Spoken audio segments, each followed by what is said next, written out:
2022년 가을이었습니다. 순이는 식당에서 점심 장사를 하고 있었어요. 국밥 냄비가 보글보글 끓고 손님들의 수저 소리가 정겹게 울렸죠. 그때 전화벨이 울렸습니다. 교도소였어요.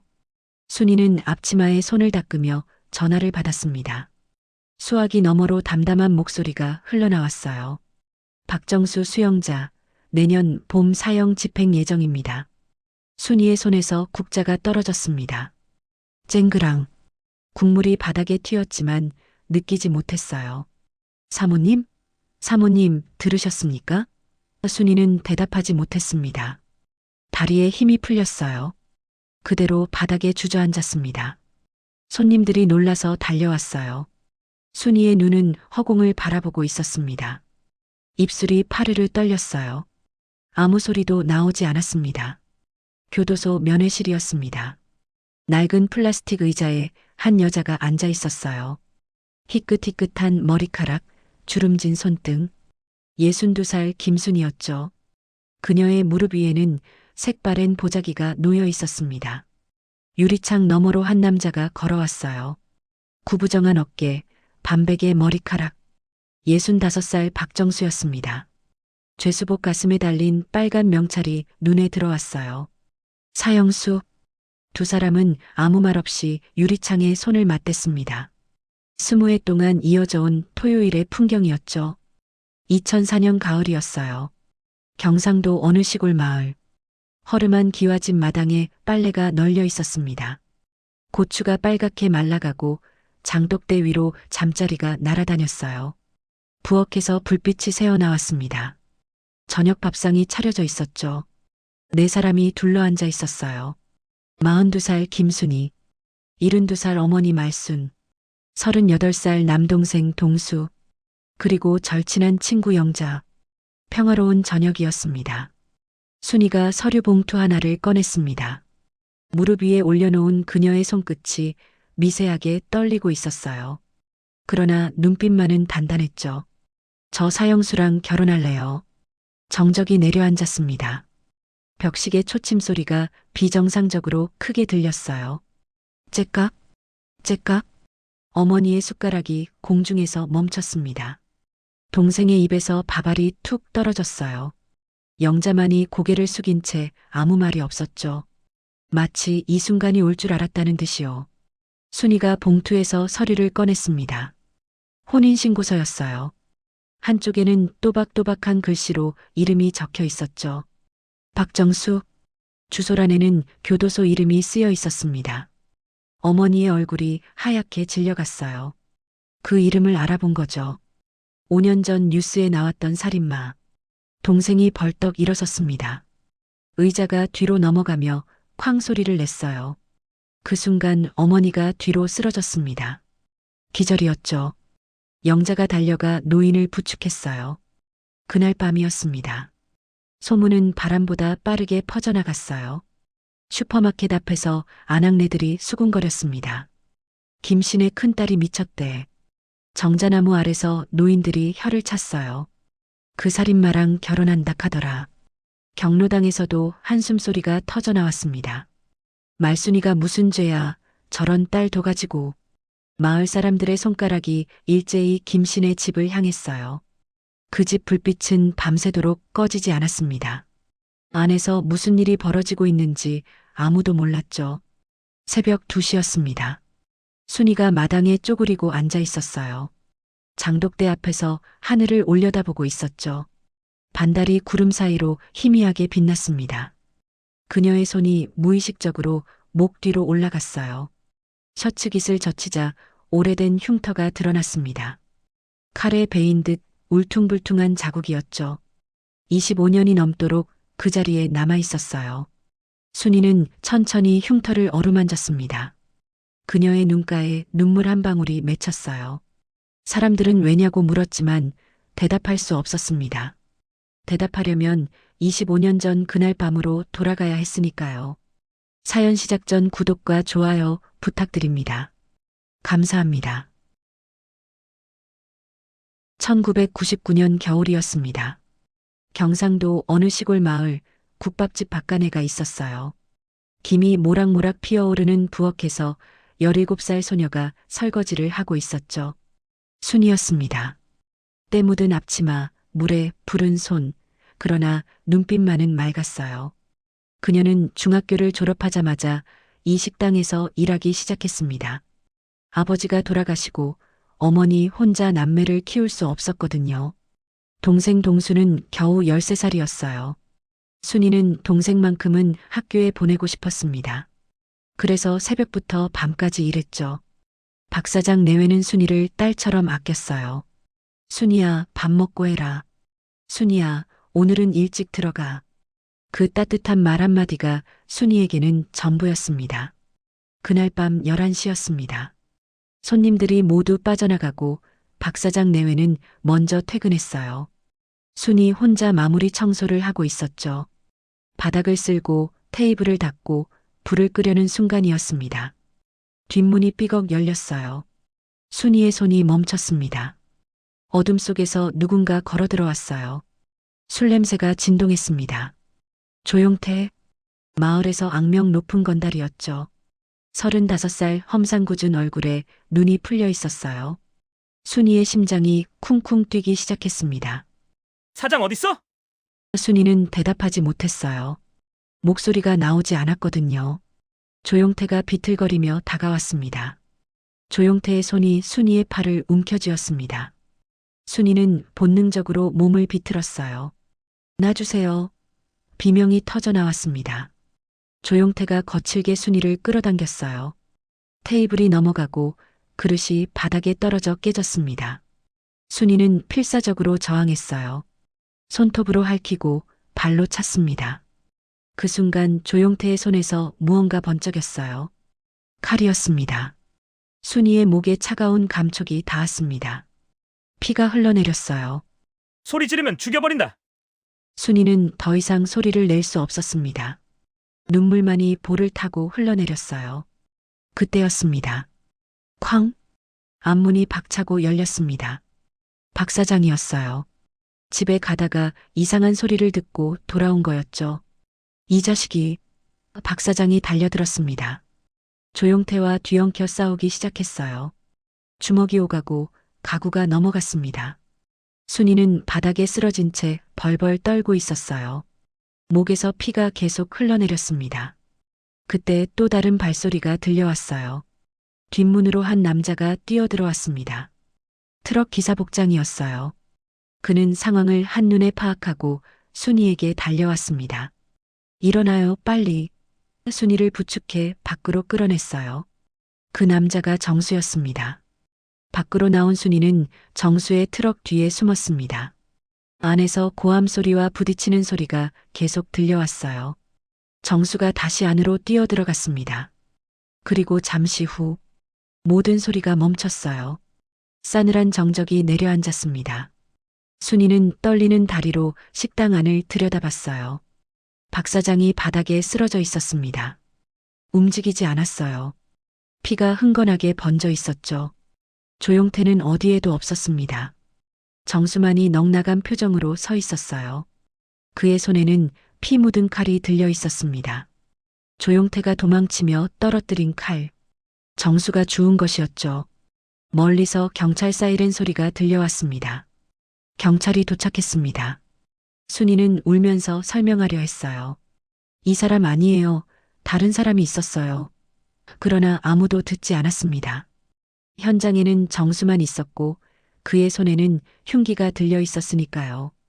경찰이 정수에게 수갑을 채웠습니다. 그때 정수가 입을 열었어요. 제가 그랬습니다. 순이의 눈이 휘둥그레졌습니다. 아니에요. 이 사람 아니에요. 순이가 미친 듯이 소리쳤어요. 그러나 정수는 고개를 저었습니다. 그리고 순이를 바라보며 희미하게 웃었어요. 그 눈빛이 말하고 있었습니다.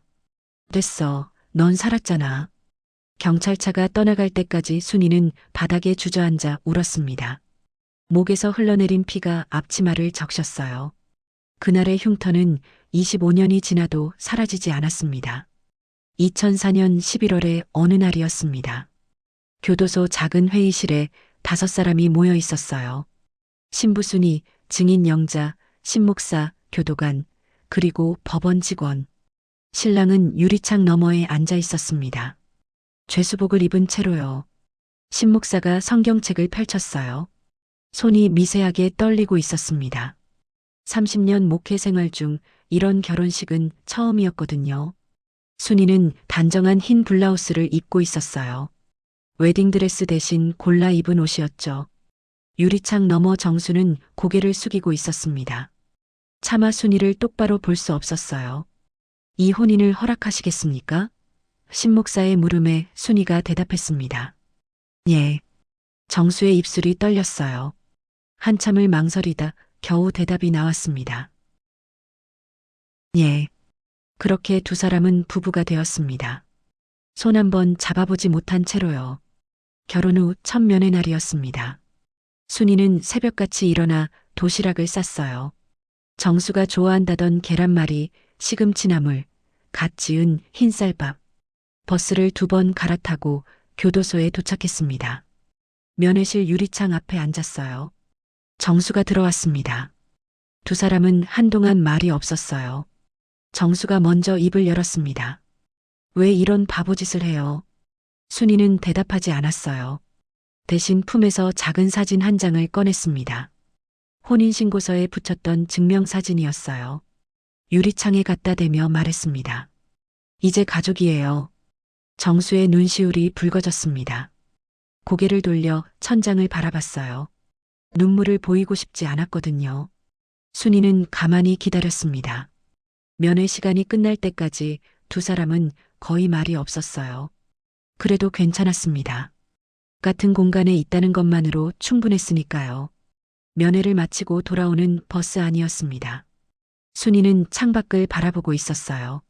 손에는 전하지 못한 도시락이 들려 있었습니다. 면회실에서는 음식 반입이 금지되어 있었거든요. 그걸 알면서도 매번 도시락을 쌌어요. 언젠가는 전할 수 있을 거라 믿었으니까요. 버스가 마을 어귀에 도착했습니다.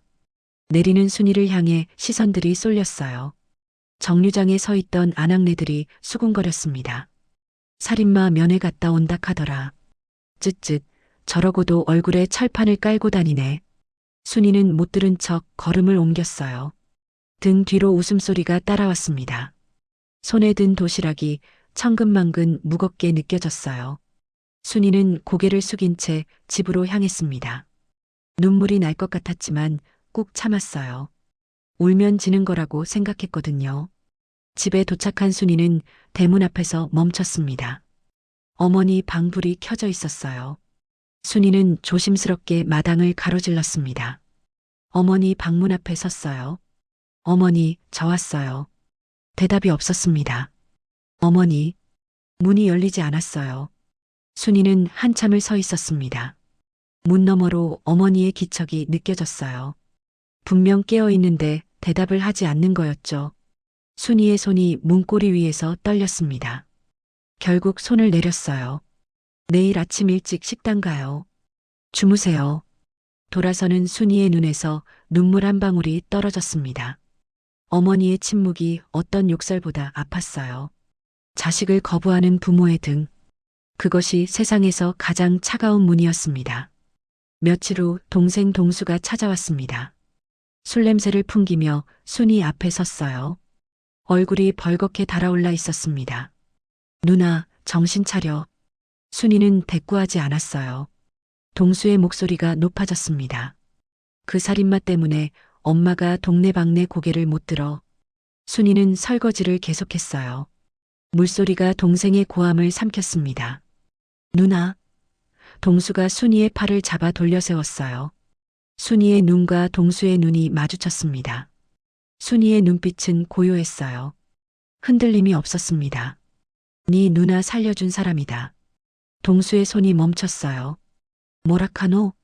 순이는 대답 대신 목덜미의 흉터를 보여줬습니다. 동수의 얼굴이 하얗게 질렸어요. 그 흉터의 의미를 처음 알게 된 순간이었습니다. 그날 밤 순이는 면회실에서 받은 쪽지를 펼쳤습니다. 정수가 면회 끝날 때 교도관 편에 전해준 거였어요. 구겨진 종이 위에 삐뚤빼뚤한 글씨가 적혀 있었습니다. 고맙다. 이제 그만 와도 된다. 순이는 한참 동안 그 글자들을 바라봤어요. 손가락으로 한 글자 한 글자 짚었습니다. 그러다 천천히 종이를 접었어요. 서랍 깊숙이 넣어두었습니다. 그리고 새 종이를 꺼내 펜을 들었어요. 당신이 그만 오라 해도 갈 거예요. 내가 살아있는 한 계속 갈 거예요. 그러니까 당신도 살아있어요. 순이는 그 편지를 봉투에 넣었습니다. 내일 면회 때 전해줄 생각이었어요. 창밖으로 달이 떠오르고 있었습니다. 순이는 그 달을 바라보며 생각했어요. 20해가 걸리든 30해가 걸리든 그 사람 곁에 있겠다고. 그것이 자신이 할 수 있는 전부라고. 계절이 바뀌고 또 바뀌었습니다. 순이는 매주 토요일 같은 버스를 탔어요. 새벽 5시에 일어나 도시락을 싸고 6시 버스에 올랐죠. 봄에는 냉이나물과 달래무침을 넣었어요. 여름에는 시원한 오이 냉국과 손수 만든 부채를 가져갔습니다. 가을에는 밤새 짠 손뜨개 목도리를 품에 안았어요. 겨울에는 두툼한 내복을 보자기에 쌌죠. 유리창 너머로는 아무것도 전할 수 없었지만 순이는 매번 준비했어요. 언젠가는 전해줄 수 있을 거라 믿었으니까요. 정수도 매주 토요일을 기다렸습니다. 그날만큼은 면도를 하고 머리를 빗었어요. 아내 앞에 조금이라도 나은 모습을 보이고 싶었거든요. 두 사람은 유리창 너머로 손을 맞대는 것으로 인사를 대신했습니다. 말없이 서로를 바라보는 시간이 대부분이었어요. 그래도 그것만으로 일주일을 버틸 수 있었습니다. 5년이 흘렀어요. 순이의 머리에 흰 가닥이 섞이기 시작했습니다. 결혼 10년 차 되던 해였습니다. 어머니 말순이 쓰러졌어요. 뇌출혈이었습니다. 순이는 병원과 식당, 교도소를 오가며 살았어요. 하루에 4시간도 못 자는 날이 이어졌죠. 어느 날 어머니가 순이의 손을 잡았습니다. 그 남자, 좋은 사람이가? 순이는 어머니의 눈을 바라봤어요.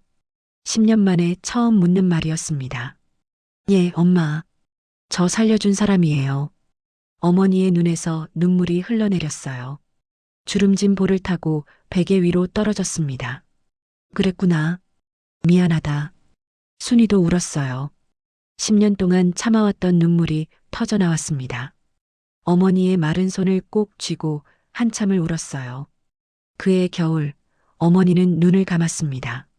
마지막까지 순이의 손을 놓지 않았어요. 결혼 15년 차였습니다. 동생 동수가 처음으로 면회에 동행했어요. 차 안에서 동수는 말이 없었습니다. 교도소에 도착해서도 한참을 망설였어요. 형부가 기다리고 있을 거야. 순이의 말에 동수가 고개를 끄덕였습니다. 면회실에 나란히 앉았어요. 유리창 너머로 정수가 걸어왔습니다. 동수를 본 정수의 눈이 커졌어요. 처음 보는 얼굴이 아니었거든요. 15년 전 경찰서에서 누나를 데려갔던 앳된 청년. 이제는 중년이 된 처남이었습니다. 정수가 유리창에 손을 대며 입을 열었어요. 처남, 누나 좀 부탁해. 동수의 눈시울이 붉어졌습니다. 고개를 끄덕이는 것이 전부였어요. 말이 나오지 않았거든요. 면회를 마치고 나오는 길에 동수가 말했습니다. 누나, 형부 눈. 착하더라. 결혼 20년 차였습니다.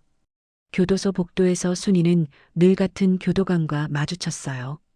최 교도관. 30년 넘게 이 교도소에서 일한 사람이었죠. 그가 순이에게 다가왔습니다. 사모님, 20년째 한 번도 안 빠지셨네요. 순이가 고개를 숙였어요. 약속했거든요. 살아있어 달라고. 교도관이 잠시 말을 멈췄습니다. 그리고 낮은 목소리로 말했어요. 박 씨, 이 안에서 모범수예요. 단 한 번도 문제 일으킨 적 없어요. 순이가 고개를 들었습니다. 매주 토요일 되면 눈빛이 달라져요. 창문만 바라보고 있어요. 교도관의 말에 순이의 눈가가 촉촉해졌어요. 사모님이 그 사람 살린 거예요. 20년 동안. 순이는 아무 말도 하지 못했습니다. 그저 고개를 숙여 인사했어요. 발걸음이 면회실로 향했습니다. 어느 날 식당에 낯선 손님이 찾아왔습니다. 30대 초반의 남자였어요. 명함을 내밀었습니다. 한정우 기자입니다. 시사주간지에서 나왔어요. 순이의 표정이 굳었어요. 기자라면 그동안 수없이 찾아왔거든요. 모두 흥미 위주의 기사만 쓰고 갔습니다. 살인마의 아내라는 제목을 달아서요. 돌아가세요. 순이가 등을 돌렸습니다. 그러나 기자는 물러서지 않았어요. 저는 다릅니다. 박정수 씨 사건을 재조사하고 있어요. 순이의 발이 멈췄습니다. 천천히 돌아섰어요. 기자의 눈빛이 진지했습니다. 25년 전 사건, 뭔가 이상해요. 증거가 안 맞아요. 순이의 심장이 쿵 내려앉았습니다. 손에 든 행주가 바닥에 떨어졌어요. 25년 동안 기다려온 말이었습니다. 그날 밤 순이는 잠을 이루지 못했습니다. 기자가 건넨 자료를 몇 번이고 들여다봤어요. 사건 현장 사진, 증인 진술서, 재판 기록. 25년 전의 그날이 다시 떠올랐습니다. 어둠 속에서 달려온 정수, 피 흘리는 자신을 끌어내던 손, 그리고 거짓 자백을 하던 그의 얼굴. 순이는 가슴에 손을 얹었어요. 심장이 미친 듯이 뛰고 있었습니다. 혹시, 정말 혹시, 그 생각을 감히 할 수가 없었어요. 희망을 품었다가 무너지면 다시 일어날 자신이 없었거든요. 그래도 손이 전화기로 향했습니다. 기자의 번호를 눌렀어요. 그날 밤 이야기를 해드릴게요. 25년 만에 처음으로 입을 열기로 했습니다. 창밖으로 동이 트고 있었어요. 어둠이 걷히고 희미한 빛이 번지고 있었습니다. 마치 순이의 마음처럼요. 2022년 가을이었습니다. 순이는 식당에서 점심 장사를 하고 있었어요. 국밥 냄비가 보글보글 끓고 손님들의 수저 소리가 정겹게 울렸죠. 그때 전화벨이 울렸습니다. 교도소였어요. 순이는 앞치마에 손을 닦으며 전화를 받았습니다. 수화기 너머로 담담한 목소리가 흘러나왔어요. 박정수 수영자, 내년 봄 사형 집행 예정입니다. 순이의 손에서 국자가 떨어졌습니다. 쨍그랑. 국물이 바닥에 튀었지만 느끼지 못했어요. 사모님? 사모님, 들으셨습니까? 순이는 대답하지 못했습니다. 다리에 힘이 풀렸어요. 그대로 바닥에 주저앉았습니다. 손님들이 놀라서 달려왔어요. 순이의 눈은 허공을 바라보고 있었습니다. 입술이 파르르 떨렸어요. 아무 소리도 나오지 않았습니다. 영자가 식당으로 달려왔습니다. 연락을 받고 단숨에 뛰어온 거였어요. 순이는 여전히 바닥에 앉아 있었습니다. 멍한 표정으로 허공을 바라보고 있었죠. 영자가 순이를 껴안았어요. 순이야, 순이야. 순이의 몸이 부들부들 떨리고 있었습니다. 그 품 안에서 비로소 소리가 터져나왔어요. 처음에는 신음 같았습니다. 그러다 울음이 되었어요. 안 돼. 안 돼. 순이가 영자의 옷을 움켜쥐었습니다. 손가락이 하얗게 질릴 정도였어요. 그 사람이 왜 죽어야 하는데? 영자는 아무 말도 하지 못했습니다. 그저 순이를 꼭 안은 채 등을 쓸어주었어요. 식당 안에 순이의 울음소리만 가득했습니다. 30년 단골들도 숨을 죽이고 지켜볼 뿐이었어요. 아무도 나서지 못했습니다. 그 슬픔 앞에서 할 수 있는 말이 없었거든요. 그날 밤이었습니다. 순이는 교도소 앞에 앉아 있었어요. 담장 아래 차가운 콘크리트 위였습니다. 영자가 데려다 준 담요를 두르고 있었어요. 하늘에는 별이 총총 떠 있었습니다. 저 담장 안에 그 사람이 있었어요. 같은 하늘 아래 불과 몇백 미터 거리에. 그런데 만질 수가 없었습니다. 정수 씨, 순이가 담장을 바라보며 중얼거렸어요. 나 여기 있어요. 바로 여기. 대답은 없었습니다. 그저 차가운 바람만 불어왔어요. 순이는 무릎을 끌어안고 몸을 웅크렸습니다. 밤새 그 자리를 지켰어요. 동이 틀 때까지 한 발자국도 움직이지 않았습니다. 새벽 안개가 담장을 감싸 안았어요. 순이의 눈은 여전히 그곳을 향해 있었습니다. 다음 날 면회 시간이었습니다. 순이는 밤을 새운 얼굴로 면회실에 앉았어요. 눈이 퉁퉁 부어 있었습니다. 정수가 걸어왔어요. 순이를 본 그의 얼굴이 굳었습니다. 두 사람 사이에 유리창이 있었어요. 18년 동안 그래왔듯이 순이가 먼저 입을 열었습니다. 안 돼요. 목소리가 떨렸어요. 내가 증언할게요. 다시 재판받아요. 정수가 고개를 저었습니다. 순이야, 이미 늦었어. 괜찮아. 순이의 눈에서 눈물이 쏟아졌어요. 괜찮지 않아요. 당신이 왜 죽어요? 주먹으로 유리창을 쳤습니다. 쿵, 쿵, 쿵. 교도관들이 달려왔어요. 순이를 말리려 했습니다. 순이는 유리창에 이마를 대고 울었어요. 정수도 반대편에서 유리창에 손을 댔습니다. 두 사람의 손 사이 차가운 유리 한 장. 그것이 18년의 전부였어요. 정수의 눈에서도 눈물이 흘러내렸습니다. 25년 만에 처음 보이는 눈물이었어요. 그는 유리창 너머 순이를 바라봤습니다. 울다 지쳐 쓰러질 것 같은 아내를, 18년 동안 매주 찾아온 아내를, 자기 때문에 온 세상에게 손가락질 받은 아내를. 정수의 입술이 떨렸어요. 유리창에 입을 가까이 대고 말했습니다. 순이야. 순이가 고개를 들었어요. 고마웠어. 그 말에 순이가 더 크게 울었습니다. 그런 말하지 마요. 제발. 정수가 희미하게 웃었어요. 슬픈 미소였습니다. 너 살아있잖아. 그거면 됐어. 25년 전과 같은 말이었어요. 그날 밤 경찰차에 실려가며 했던 말. 순이는 그 말이 너무 아팠습니다. 왜 자신만 살아남아야 했는지, 왜 이 사람이 대신 죽어야 하는지. 면회 종료벨이 울렸어요. 두 사람은 끝까지 유리창에서 손을 떼지 못했습니다. 면회를 마치고 나오는 길이었습니다. 순이는 휘청거리며 걸었어요. 영자가 부축하고 있었습니다. 복도를 지나는데 누군가 다가왔어요. 기자 한정호였습니다. 순이가 멈췄어요. 왜 여기에? 기자가 숨을 고르며 말했습니다. 조용태를 찾았어요. 순이의 눈이 커졌어요. 뭐라고요? 기자가 다급하게 말했습니다. 안말기래요. 입원해 있어요. 순이의 다리에서 힘이 풀렸습니다. 영자가 황급히 부축했어요. 그 사람이 살아있어요? 기자가 고개를 끄덕였습니다. 만날 수 있을 것 같아요. 순이의 눈에서 새로운 눈물이 흘러내렸어요. 절망의 눈물이 아니었습니다. 희망. 25년 만에 찾아온 희미한 빛이었어요. 순이는 기자의 손을 꽉 잡았습니다. 손가락에 힘이 들어갔어요. 아직 끝이 아니었습니다. 기자의 차를 타고 달렸습니다. 순이는 조수석에 앉아 창밖을 바라봤어요. 손이 떨리고 있었습니다. 25년 전 그날 밤 자신을 덮쳤던 그 남자를 만나러 가는 거였어요. 괜찮으시겠어요? 기자가 조심스럽게 물었습니다. 순이는 대답하지 않았어요. 괜찮을 리가 없었습니다. 그러나 가야 했어요. 정수를 살리려면 그 사람을 만나야 했거든요. 차가 대학병원 앞에 멈췄습니다. 순이는 천천히 내렸어요. 병원 건물이 눈앞에 우뚝 서 있었습니다. 다리가 떨렸어요. 한 발자국이 천근만근이었습니다. 그래도 걸었어요. 정수를 위해서라면 뭐든 할 수 있었으니까요.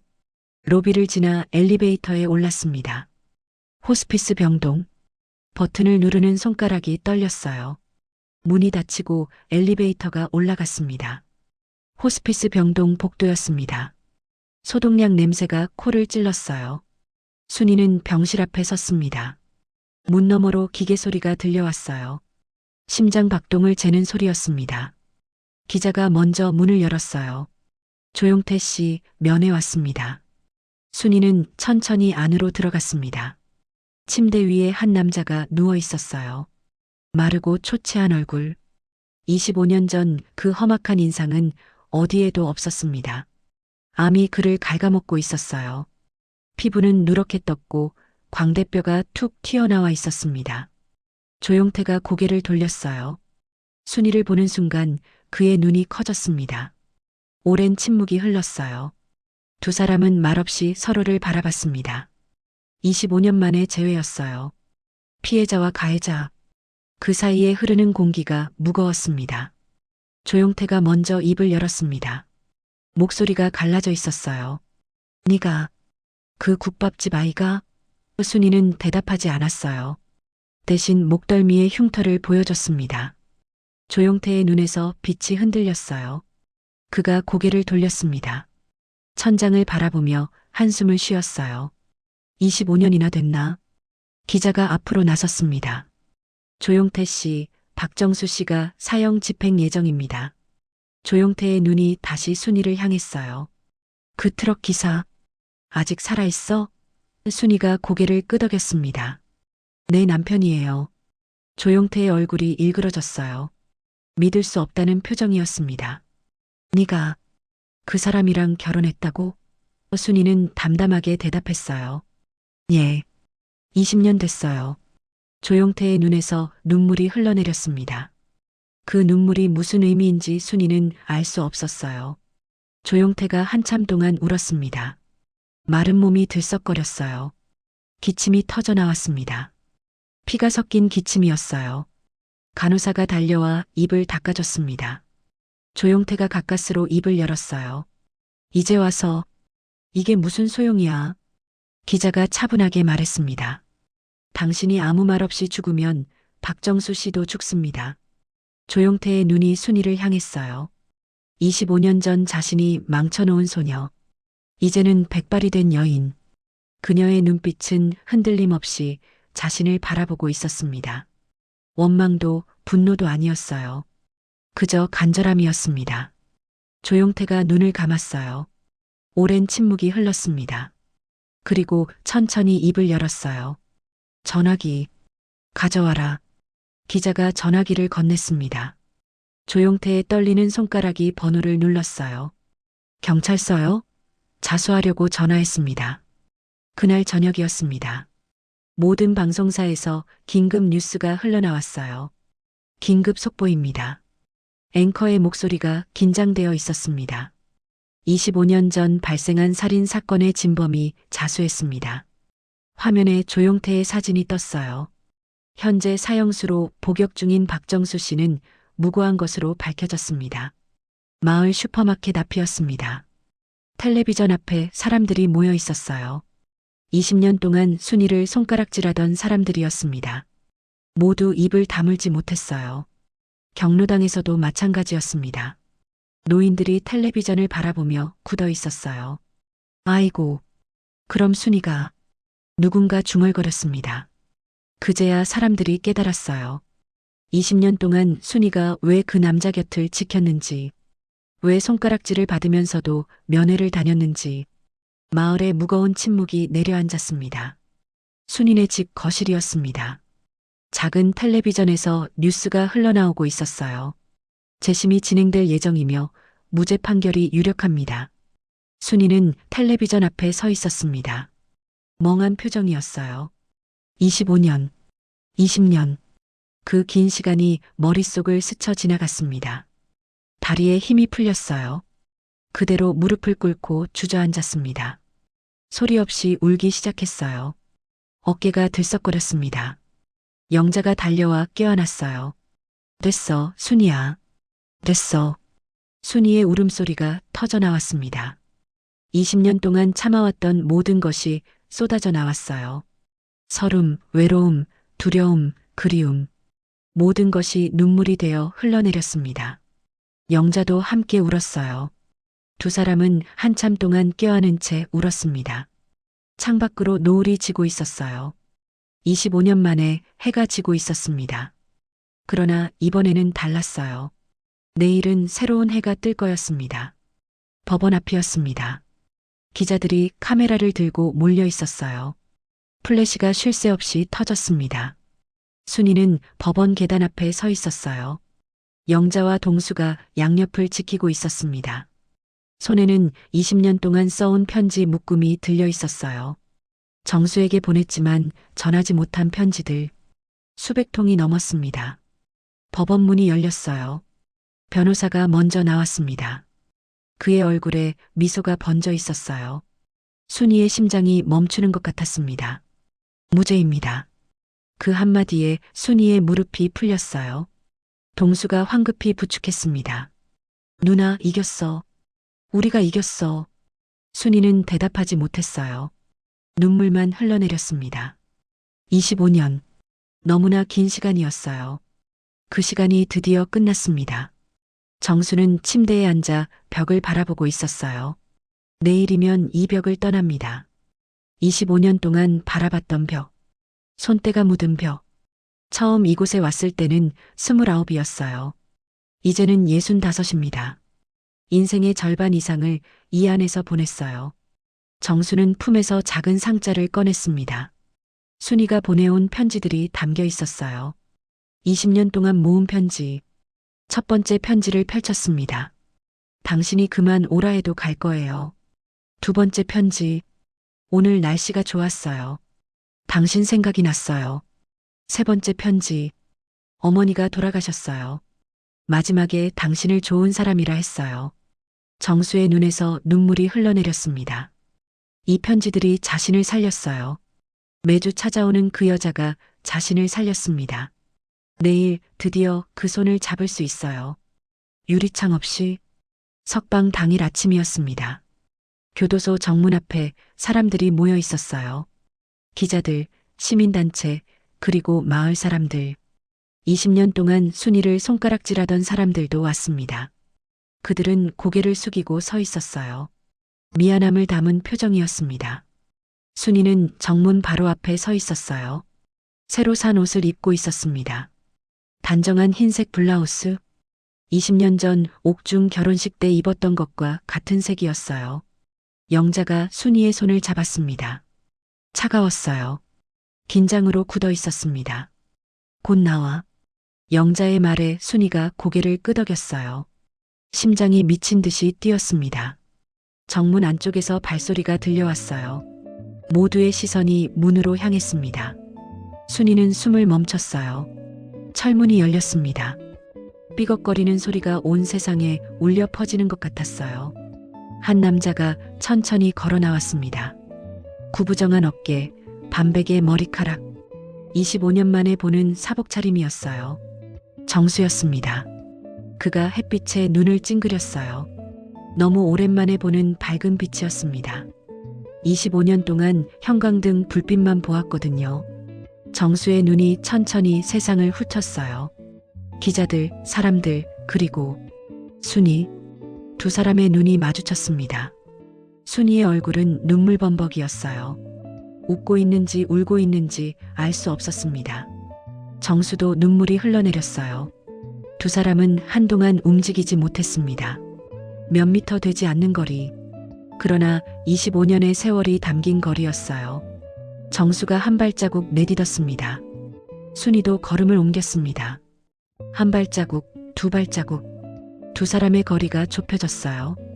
기자들의 플래시가 터졌습니다. 셔터 소리가 빗발쳤어요.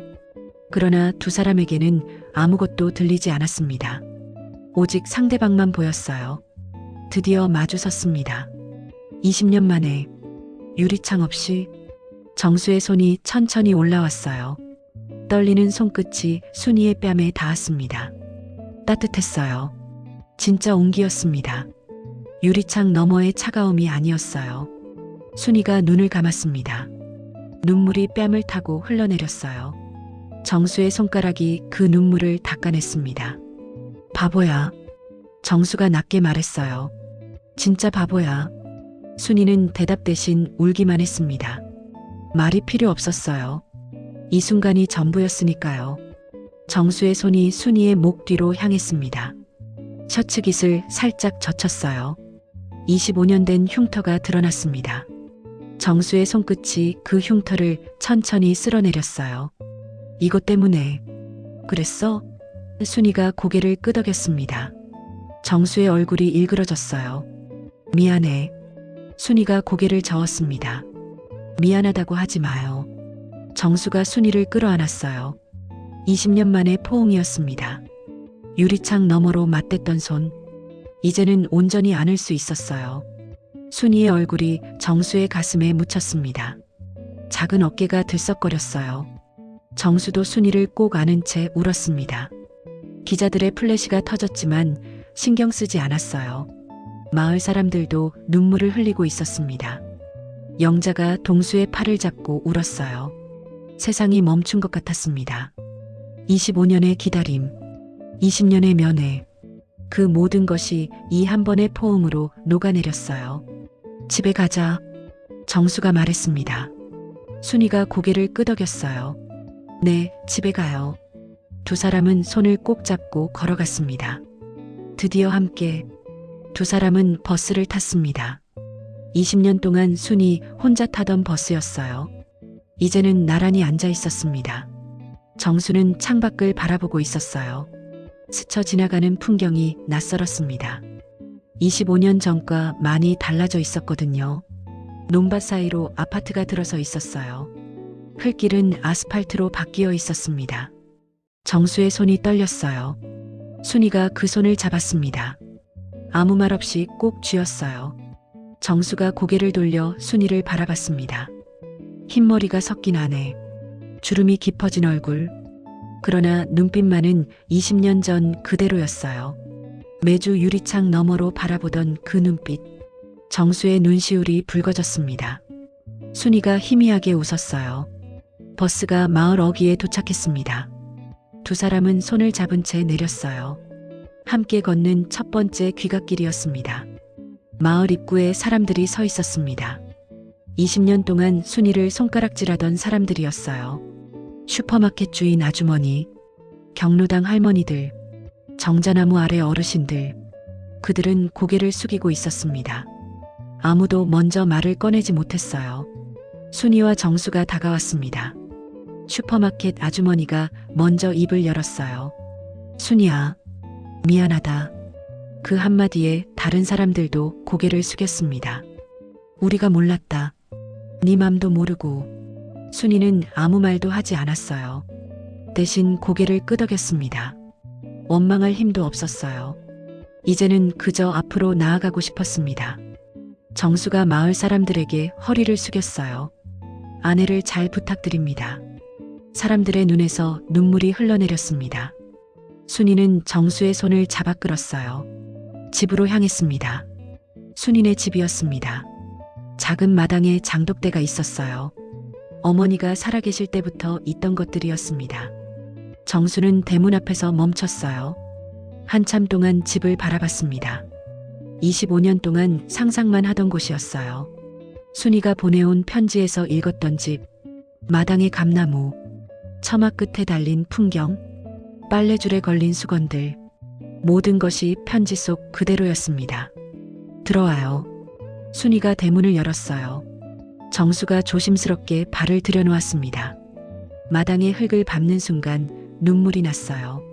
25년 동안 콘크리트 바닥만 밟았거든요. 흙의 감촉이 낯설었습니다. 그러나 따뜻했어요. 집 안으로 들어갔습니다. 작은 거실, 작은 부엌, 작은 방. 정수에게는 궁궐처럼 느껴졌어요. 저녁이 되었습니다. 순이가 밥상을 차렸어요. 계란말이, 시금치나물, 된장찌개. 20년 동안 전하지 못한 도시락, 반찬들이었습니다. 정수는 밥상 앞에 앉았어요. 젓가락을 들었다가 내려놓았습니다. 손이 떨렸거든요. 순이가 정수의 밥그릇에 밥을 담았어요. 천천히 먹어요. 정수가 젓가락으로 계란말이를 집었습니다. 입에 넣는 순간 눈물이 흘러내렸어요. 20년 동안 상상만 하던 맛이었습니다. 유리창 너머로 보기만 했던 음식, 이제는 진짜로 먹을 수 있었어요. 순이도 울었습니다. 두 사람은 한참 동안 말없이 울면서 밥을 먹었어요. 눈물이 밥에 떨어졌습니다. 그래도 맛있었어요. 세상에서 가장 맛있는 저녁이었습니다. 20년을 기다린 첫 번째 함께하는 밥상이었으니까요. 밤이 깊었습니다. 작은 방에 이불이 나란히 깔려 있었어요. 두 사람은 어색하게 마주 앉아 있었습니다. 예순이 넘은 나이에 신혼이라니. 웃음이 났어요. 정수가 먼저 입을 열었습니다. 그래서 우리 이제 뭐해? 순이가 머뭇거렸어요. 글쎄요. 저도 이런 건 처음이라. 두 사람은 동시에 웃음을 터뜨렸습니다. 어색함이 조금 풀렸어요. 순이가 이불을 폈습니다. 일단 누워요. 피곤하잖아요. 정수가 고개를 끄덕였어요. 천천히 이불 위에 누웠습니다. 순이도 옆에 누웠어요. 두 사람 사이에 손 하나 들어갈 틈이 있었습니다. 천장을 바라봤어요. 25년 동안 보던 철창 대신 하얀 천장이 보였습니다. 정수의 눈에서 눈물이 흘러내렸어요. 순이가 손을 뻗어 정수의 손을 잡았습니다. 정수가 고개를 돌려 순이를 바라봤습니다. 희미한 달빛이 창으로 들어왔어요. 순이의 얼굴이 그 빛에 물들어 있었습니다. 정수가 순이의 손을 들어 올렸어요. 가만히 바라봤습니다. 순이야. 내 손. 20년 동안 유리창 너머로만 봤는데 정수가 그 손을 꼭 쥐었어요. 진짜 따뜻하네. 순이의 눈에서 눈물이 흘러내렸습니다. 웃으면서 울었어요. 저도요. 두 사람은 손을 잡은 채 천장을 바라봤습니다. 말이 필요 없었어요. 이렇게 나란히 누워 있다는 것, 손을 잡고 있다는 것, 그것만으로 충분했습니다. 창밖으로 달이 떠 있었어요. 20년 동안 따로 보던 달, 이제는 함께 보고 있었습니다. 62살 아내와 65살 남편, 세상에서 가장 늦은 신혼부부, 그러나 세상에서 가장 따뜻한 밤이었어요. 그들의 진짜 결혼 생활은 그렇게 시작되었습니다. 오늘의 사연은 여기까지입니다. 구독과 좋아요 부탁드립니다. 감사합니다.